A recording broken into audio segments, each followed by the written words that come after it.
చాలామంది స్టూడెంట్స్ అయితే అడుగుతున్నారనమాట. AP set 2024కి సంబంధించి బీ ఫార్మసీ అండ్ ఫార్మాటిక్ కౌన్సెలింగ్ సంబంధించి ఫస్ట్ ఫేజ్‌లోనే సీట్స్ అయితే వచ్చేసాయి. కాలేజెస్ కూడా వెళ్తున్నాం. కానీ ఫీజ్ అనేది పే చేయాలా వద్దా? ఫీజ్ రీయింబర్స్‌మెంట్ స్కీమ్ అమౌంట్ అనేది మాకు పడుతుందా? పడదా? అనైతే చాలామంది అయితే డౌట్‌లో అయితే ఉన్నారు. గైస్ నేనైతే ఒక్కటే చెప్తున్నా. ఎవరు గాని ఫీజ్ అనేది కట్టకండి. ఎందుకంటే ఫైనల్ ఫేజ్ జరుగుతుంది గదా! మనకైతే రేపే మనకు ఫైనల్ ఫేజ్‌కి సంబంధించి సీట్ అలాట్‌మెంట్ ఆర్డర్ అయితే రిలీజ్ చేయబోతున్నారు.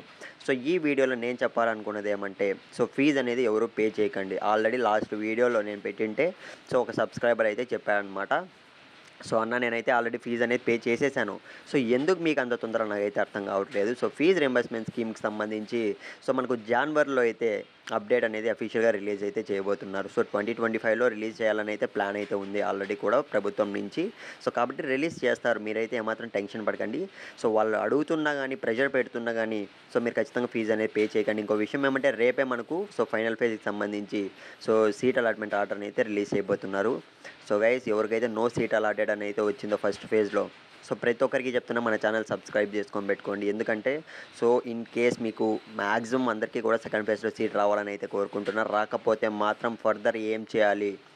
ఎలా అనే దానిపైన అయితే మీకు ఖచ్చితంగా మీకు అప్డేట్స్ అయితే ఇస్తాను. మన ఛానల్ సబ్స్క్రైబ్ చేసుకొని పెట్టుకోండి. దీనికోసం మాత్రమే చేసుకొని పెట్టుకోండి ముందే చెప్తున్నా.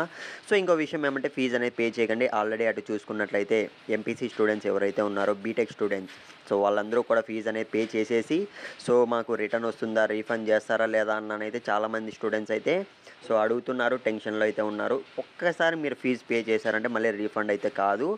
దీనికి దానికి అని వాళ్ళు పట్టుకునేస్తారు తప్ప నేను ముందే చెప్తున్నా. కాబట్టి ఇప్పటికన్నా మీరు బీ ఫార్మసీ ఎవరైతే జాయిన్ అవుతారో వెంటనే అయితే మీరు ఫీజ్ అనేది పే చేయకండి. ఖచ్చితంగా ఫీజ్ రీయింబర్స్‌మెంట్ స్కీమ్ అమౌంట్ ఏస్తారు.